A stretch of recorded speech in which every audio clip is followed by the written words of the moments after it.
مسلمان ملک کی آزادی کے بعد اس طرح کے مسائل میں گھرا ہوا ہے۔ بابری مسجد کا مسئلہ تھا، لیکن اسی زمانے میں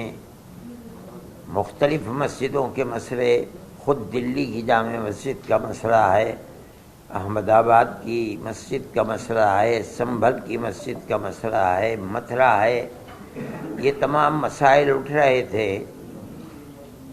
لیکن اس وقت جس تیزی کے ساتھ یہ مسائل اٹھے ہیں، ان سے یہ محسوس ہوتا ہے کہ قانون کو سامنے رکھ کر فیصلہ کرنے کی ذمہ داری جن کورٹوں کے اوپر ہے، وہاں ایسی لچک اور ڈھیل پیدا ہوئی ہے کہ جو لوگ عبادت گاہوں پر قبضہ کرنے کا پروگرام چاہتے تھے، ان کو سہولت اور آسانی مل رہی ہے۔ کانگریس گورنمنٹ کے زمانے میں سن 91 کا قانون بنا تھا، ہمیں اس کے اوپر بھی یہ اعتراض تھا کہ بابری مسجد کو اس سے الگ کیوں کیا جا رہا ہے، لیکن کیا گیا کیونکہ جمعیت علماء ہی اس کیس کو لڑ رہی تھی،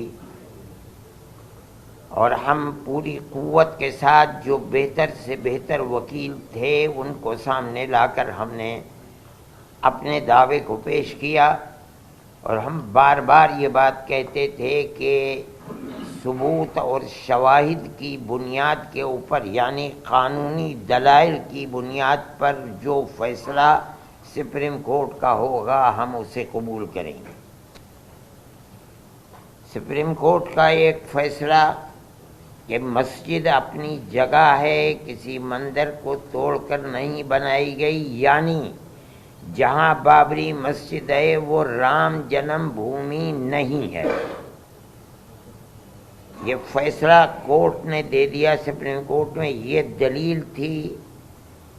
سروے ہوا تھا، سروے سے ثابت ہوا کہ یہاں کوئی دوسری عمارت نہیں تھی۔ لیکن ایک دوسرا فیصلہ کہ ہم یہ مسجد اکھاڑے کو دیتے ہیں، اس کی کوئی دلیل، کوئی ثبوت، کوئی شواہد نہیں ہے۔ سپریم کورٹ کے اس فیصلے نے، آپ خود دنیا کو دیکھیں، ملک کو دیکھیں، اس فیصلے نے کہ ہم عقیدت کی بنیاد پر اس مسجد کو توڑوا کر کے ہم اکھاڑے کو دیتے ہیں، اس نے جو راستہ دکھلایا ہے، اس راستے دکھلانے کے بعد پھوٹ پڑے ہیں مسائل کہ اس مسجد کو بھی لو، اس مسجد کو بھی لو، اس مسجد کو بھی لو، اس کے اوپر بھی۔ اس کا مطلب ہے کہ قانون کے راستے کے اوپر چلنا جو کورٹ کا امتیاز تھا، صرف بابری مسجد کے فیصلے نے ایک راستہ دکھلایا کہ نہیں، ان تمام قوانین اور قواعد کی لائبریریوں کو، ان کی کتابوں کو آگ لگاؤ، کوئی چیز نہیں ہے۔ فیصلے مذہب کے اندر جو بھی ہوں گے وہ عقیدے کی بنیاد کے اوپر ہوں گے، عقیدت مندی کی بنیاد پر ہوں گے، تو ملک کیسے چلے گا؟ یہ تو ایک تصور یہ دیا جا رہا ہے کہ جہاں بھی اکثریت اس ملک کے اندر اپنی عقیدت کی بنیاد کے اوپر کسی مسئلے کو لائے گی، وہاں حقیقت اور ثبوت و شواہد کو نہیں دیکھا جائے گا، بلکہ وہاں یہ دیکھا جائے گا کہ اکثریت کی عقیدت مندی کیا چاہتی ہے، جو چاہتی ہے اس کو پیش کر دیا جائے گا، تو ملک کیسے چلے گا؟ یہ ایک بات ہے سوچنے کی۔ ہم صرف اتنی ہی بات کہنا چاہتے ہیں کہ اگر روش یہی چلے گی